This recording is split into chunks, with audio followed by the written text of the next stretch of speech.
Just a quick recap of those last 2 weekends. That long, seemed like a week-long road trip to Chico and to Northwest Nazarene. It was a long trip, a lot of traveling, a lot of layovers in the airport, a lot of riding on the bus. It was a long trip, but we got a lot of good information on our team. We played two really good opponents on the road. One of them, Northwest Nazarene, is just awful weather conditions, but it ought to build some toughness for us moving forward. And then looking ahead to Montana State Billings this weekend, get them back at home here. What do you know about them, and what do you expect from your club? Well, I know they're well coached. They have a good club. They're solid. They're good enough to beat us. And certainly, if we play the way we did the last 7-8 days, anybody can beat us. And Kannon, for you, your start last weekend had 12 strikeouts. Was there something different last weekend than the previous couple weekends, or something working for you? I'd say I just had pretty good feel for all of my pitches compared to just one or two of them. And then Conrad, for you at the plate, kind of continued staying hot through these first 3 weekends. What's it been like for you, kind of heading to the plate each time? Well, I started out pretty hot the first 2 weekends, and I didn't have that great of a road trip last weekend. But I think just staying with a consistent approach will really help me propel throughout these next few weekends. Questions? See, the last 2 weeks, granted, you were flying, you were finding vans, it's like, did they even come home? And I think they were here for like 24 hours before they left. But what did you see that needs to be, is it just consistency, just kind of getting everybody on the same page? Well, just trying to find the right groups. When you look at our losses, you can boil it down to one inning in each of those games. So really it boils down to a snowball effect within an inning that might include some hits, some walks, maybe an error, some untimely stuff like that. Defensively, that really cost us. I felt like our guys, when those things happen, on an offensive side, we tried to answer. On a defensive side, we restored order, but the damage had already been done, so to speak. I think that it was a tough swing. We were looking forward to playing Southern New Hampshire at home, and we got the snow, and we did a lot of snow removal, and that got canceled. And then at the 11th hour, we put together this Chico trip, and during that time, we really didn't have we weren't able to practice because of the field conditions. So, I think that made it tough. So we just went on a string here where we were basically just playing. And, and as I mentioned, we played two good ball clubs. Those teams will both be factors in their conference races. We were on the road. So, going in, we knew it wasn't going to be easy.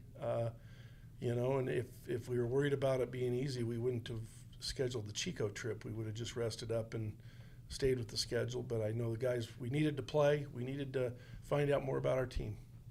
I'm saying right now at this time of year, when you have one of those innings, it's got to be a balance between, you got to let your guy work through it a little bit to understand what he needs to do, or do I go to the bullpen right now? Is that kind of, a little bit of those big innings? Sometimes, hey, we just got to see what he's going to do here. Well, I think it's a combination of both things. In some instances, you can't get somebody loose quickly enough.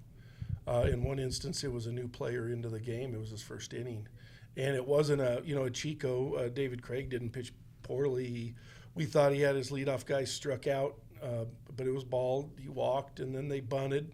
He dove, missed it. It kicked into foul ground. They bunted again. Perfect sack bunt. He and Ezor collide. Bases loaded, nobody out. It's not like they were playing wall hockey. But that's how, at that point, you gotta find a way to get an out in a double play, and we just couldn't do it. Saying Kannon, going into the season, you understand what is going on and all. What is your mental approach this year? Is it any different from last year, knowing that you're going to be the guy starting these things off usually? I wouldn't say it's any different. I try not to have a different mindset in any situation I'm pitching in, other than just attack the hitter and try and get my team back in the dugout so they can score runs.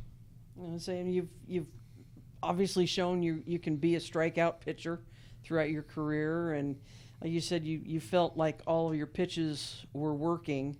So new catchers, some new infielders behind you, but it looks like pitchers are pretty confident on what the guys can do behind you right now. Definitely very confident. I mean, we see him work every day. There's not really much question if I get a ground ball here, is he going to make an error? There's 100% confidence in all the guys. And even on the catcher situation, I think more than the catcher's ability is the importance of the relationship, and we're all pretty close. So I think we're in a good spot there. Did you spend just a little more time with your catchers in the fall, just kind of getting to know each other, even off the field? Yeah, I definitely try and make an effort to get to know him more than I would somebody else, just because I know how important that is. Because nobody wants to know Bramwell any more than they already did, right? And Conrad, for you, that first weekend, you were unconscious. I mean, you could just tell everything. The ball was a grapefruit type of thing coming in. How do you kind of try to temper that, stay consistent, not try to get too big? Because right now, I mean, you're the guy that everything is kind of revolving around on the offensive side. Yeah, it is really nice that we're going to have some practice this week. We haven't had practice in a while, especially as a team. We haven't had practice since the day before opening day, just to get back to some of the easy fundamentals that Coach Hanks really harps on. It'll be really good, and it should really help out for these next few weeks. Is it kind of fun the way this offense can do different things? I mean, everybody, what are they going to do without all those home runs? This team still has power, but you also are going to put the ball in play. You're going to bunt. You're going to hit and run. Does it kind of keep everybody excited to see what he's going to throw at you from the dugout? Yeah, for sure. We're always keeping in mind what Coach Hanks is throwing down, just to see, just to mix it up, and it's fun. We're always doing something different each inning, it feels like, and it could really hurt the other team when we're executing the game the right way. So you've said it's kind of fun. It's refreshing for you to kind of see, okay, what do we want to do here? Because last year, we're just going to hit a 3-run home run here. I'll just call for the home run pitch right now. But it's more of a chess match this year, and the different things this club can do, even with the different lineups. I mean, you're still tinkering second, third. You've got a bunch of outfielders that can play. It keeps them sharp, but it also kind of keeps the coaching staff sharp a little bit.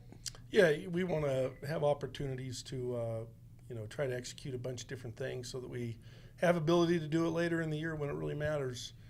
And there's days when you're not going to just grip it and rip it against a certain kid on the mound because he's got great command and presence and efficiency. And so it's just the way we're going to play. We have good team speed throughout the lineup. We play good defense. I think we're going to really pitch it. And I think that power stuff will mix in there, but we don't want to get addicted to it. Yeah, I mean, like you said, you do have good depth. I mean, you've got really still 2 guys pretty much at every position at least.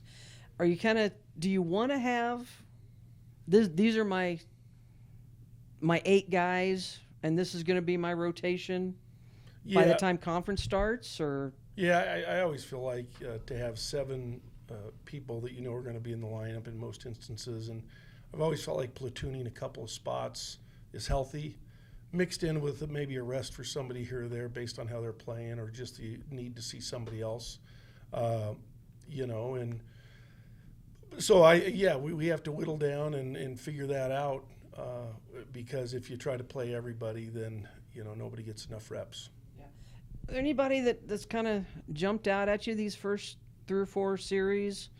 I mean, obviously Kennedy has played well when you've thrown him in there. Mm-hmm. Felix has played really well. I mean, Valdez, guys that didn't get a lot of at-bats last year. Is there guys like, whoa, where'd that one come from? Well, the 3 you mentioned, although I'm not surprised by Max, we've always known he could hit. We probably should have hit him a little more last year. But Kennedy and Colby Felix, 2 freshmen, they're really in great position to contribute on this team quite a bit, I think. I think on the mound, young guy Liam Hohenstein has been really sharp in his 2 opportunities to this point. And there's still some kids who haven't gotten enough opportunities. So, we'll keep growing this. And that I think that, this is a new club largely. And I think we should get better and better as the year goes along. Question of the week. All right, you guys, question of the week is, which person on your team or in your program do you think has the best chance at surviving on a desert island?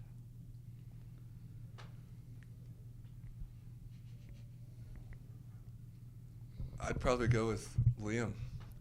He doesn't seem to overthink anything. He would just do what it takes to survive, and that would be it. I'm going to go with Jared Urey. A lot of people can't figure him out, and he's a very unique character, so I think he'd do great.